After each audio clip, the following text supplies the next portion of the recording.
يعني كان مقارنة مع الأسواق الخليجية كان الأفضل. ولكن بالتالي البعض كان يقول انه في تضخم بالسوق الكويتي، في كثير من الاسهم قيمتها مش ما تعكس طبعا. لا بس طبعا هو في شركات يعني وصل حقوق السهم يعني بالنسبه لحامل السهم يعني كبير جدا يعني. نعم. وبالتالي يعني انا قصدي اقول ان الازمه الاقتصاديه هذه او التصريح، اي تصريح سواء تصريح وزير الماليه او غير وزير الماليه، يعني هذا لا يمكن انه يعني يتنبأ بما هو سوف يحصل يعني. لو اي واحد متنبأ، انا نفسي لو كنت متنبأ عن ان بتوصل الى هالدرجه هذه لكنت يعني جزء سيلت يعني وطلعت يعني من هذا. لكن كل انسان له محدوديه المعرفه ورؤيه. اي الرؤيه. فكان سوق الاوراق الماليه بمنع عن يعني الانحدار الشديد هذا. فلذلك تعتقد انه كان يعني من اولى انك تشتري السهم هذا، لكن الثقه ما كانت موجوده. طلعوا المحفظه وبالتالي صرحوا، التصريحات هي اللي اثرت على الحقيقه السوق، انه راح تشتغل المحفظه الاسبوع، يعني وزير يصرح يقول الاسبوع الجاي راح تدخل المحفظه هذه ما قيمته 700 مليون. من يدير المحفظه يقول له والله انا استلمت بس فقط 300 مليون ويدخل على اسهم انتقائيه فقط، يعني ماني انا صانع السوق فقط لا اكثر ولا اقل. فلذلك هاي الثقه والذبذبه هذه عرفوا انه يعني في يعني هذا.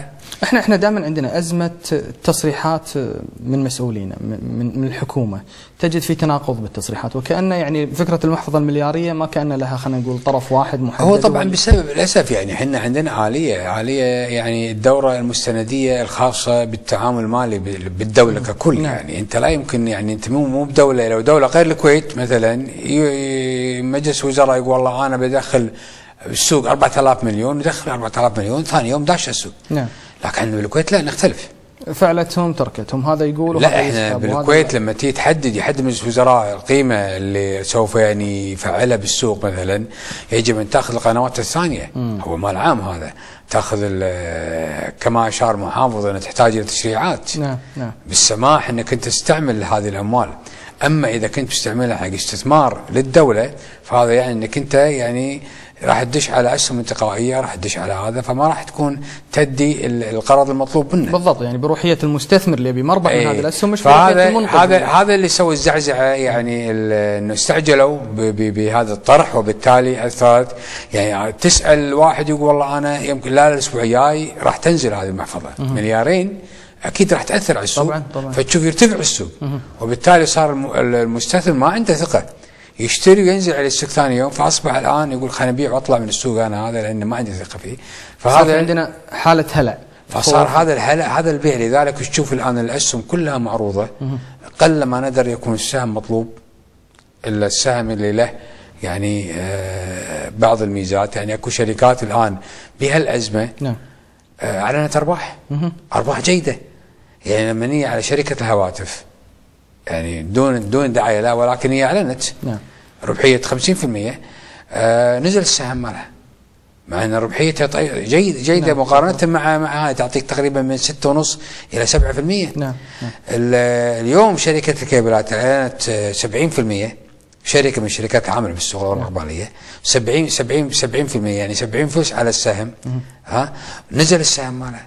فالثقه يعني لحد الان الناس، هل هذا يكشف بانه بالفعل عندنا هشاشه بثقافه المستثمر، وان كثير قطاع كبير منهم لا قاعد يقيس على الاداء الفعلي؟ عندنا ناس اذكياء جدا، ولكن الان يعني سبب انتظارهم ينتظرون. وهذا الحقيقه انا صرحت في اكثر من تصريح انه يجب على سوق الاوراق الماليه الان انه ياخذ اجراء، وانه يخلي الشركات تظهر ميزانياتها باسرع وقت حتى يعرف المستثمر أين يستثمر. كجزء من آلية العلاج للربح اللي صايره. هذه جزئية الحقيقة اللي هي تسير كذلك بسير عمل، إن يعني ما تخليني عندي شركة غايبة ما أدري عنها، ما أعرف كثر حجم الدين مالها. بالضبط. فيجب أن سوق الأوراق المالية يعني يطلب سرعة إنجاز الشركات هذه بصورة خاصة، وإظهار ميزانياتهم حتى تكون يعني تعطي ثقه للسوق شويه. سمعتك وايد وانت تتكلم عن قضيه التشريعات، هل عندنا خلل بالتشريع او نقص بالتشريعات او حاجه ملحه لتعديل تشريعات موجوده؟ لا بالعكس، يعني احنا ولله الحمد اليتنا بالتشريع ممتازه جدا يعني. نعم. يعني هاي تحافظ على المال العام، عدم التسرع باستخدام الاموال دون التوجه والنظر بقانونيتها باسلوبها. عندك الدوله لها عده قنوات بالاستثمار يعني، لكن استخدام مال عام لغرض معين يجب ان يظهر بقانون. اما استخدام المال للدوله لهذا بناء على ميزانيه معينه، لكن اذا بتاخذ اموال خارج نطاق الميزانيه وخارج نطاق ما هو مقر من ضمن الميزانيه المحدده بقانون، يجب ان ترجع الى يعني صرف وكذلك في قانون. نعم جميل. طالما احنا في الشجن الاقتصادي يعني نخطو خطوه جانبيه شوي، يعني موضوع القمه الاقتصاديه اللي كانت بالكويت، ما رايك بنتائجها؟ الى اين تتجه؟ هل امانه لما تستقرأ حقيقه الشعور عند المواطن العربي باتجاه القمم العربية شعور احباط دائما، ويعتقد دائما بانه والله النتائج معروفه والتوصيات ماخوذ خيرها، هل تعتقد بان احنا امام شيء مختلف؟ هل في مجال لعمل؟ والله شوف، يعني اولا يعني هذه البادره اللي يعني اطلقها حضرة صاحب السمو بلاد يعني حفظه الله، يعني في عمل قمه اقتصاديه. ويمكن القمة الاقتصادية هذه تأتي بمدلول يعني كونها أول قمة اقتصادية للدول العربية. احنا كما تفضلت دائما القمم قمم سياسية، نختلف ونختلف ونختلف ولا نصل ولا يمكن ولا يمكن نصل، وراح تختلف أكثر. نعم. من ظهرت القمم هذا يجتمعون الرؤساء وتأخذون قرارات، وبالتالي هذه مجرد حبر على ورق، وتنتهي العملية بانتهاء الرؤساء بذهابهم إلى بلادهم. الاحتفالية هذه كم يوم أنا أعتقد القمة الاقتصادية هذه لها منع آخر أو طريق آخر بحد ذاته، إذا كانت النية موجودة لدى الدول العربية في تفعيل هذه الاقتصادية. احنا عندنا الحقيقة يعني مقومات ان ننشئ كيان اقتصادي عربي كبير جدا. لو تلاحظ يعني احنا الكويت الآن لما جينا وعملنا ميناء بوبيان في جزيرة بوبيان. نعم. هذا الميناء راح يكون من أضخم من الموانئ إقليميا بالشرق الأوسط يعني. حتى تفعل هذا الميناء يجب أن تكون هناك ترابط اقتصادي مع الدول العربية، من ضمنها هذه المنظومة هذه. نعم. يعني لما أقول ترابط اقتصادي بمعنى أن البضائع راح تنقل من هذا الميناء اللي بالكويت عن طريق العراق، ومن ثم عن طريق سوريا، ومن ثم عن طريق البحر المتوسط. في الحالة هذا راح تحتاج إلى خط نقل سواء عن طريق السيارات أو عن طريق القطارات. نعم. فهذا بحد ذاته يعطيك يعني ترابط اقتصادي، غير انه يحرك نوع من الصناعه الاخرى الجديده في هذه المناطق. شنو راح يصير معاك؟ راح تخلق فرص عمل. بالضبط. زين. عندك الانتاج الزراعي. انا في زيارتي لسنه 2004 للسودان، نعم.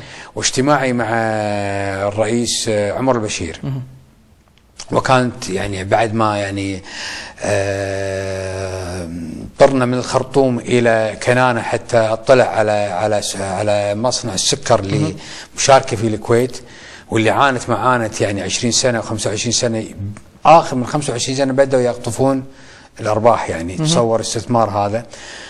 اجد ان النهر السودان نهر النيل يعني فيرجن، يعني ما عليه اي ابنيه ومساحات شاسعه جدا. فقلت له يعني بالعكس انا اعتقد ارى ان هني الزراعه لما يتم المنتج الزراعي ونسوي منتج انتاج الاغنام، بدل ما نروح لنا حق نيوزيلندا ونروح حق استراليا ونجيب المنتج الغذائي، بالسودان نقدر نعمل احنا هذه الارض هذه نربي ماشيه فيها المناطق ماشيه وتصير منتج غذائي. هذا يسمونه الترابط العربي الاقتصادي. بالضبط. تخلق فرص عمل للسودان وتوفر منتج، والاستثمار يكون عربي من دول اخرى قادر على السياحه. نعم. السياحه كلها بالعكس يعني الحين اوروبا لما عملوا الترابط كان خلافاتهم السياسيه لا حصر لها، لدرجه ان في الحرب البارده ما بين في تشيكوسلوفاكيا قبل لا تصير سلوفاك والتشيك، بولندا وذول كان في يعني حرب شعواب ما بين اوروبا. هذا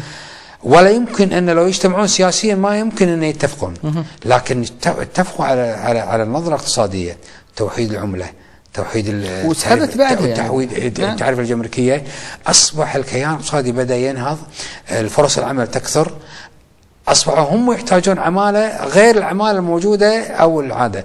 هني هذا يسمونه الكيان أو الترابط الاقتصادي. إحنا نأمل بالقمة الاقتصادية هذه أن هناك يكون هذا الترابط. نعم. إن شاء الله. في ظل وجود الخلافات السياسية، شنو الفرق؟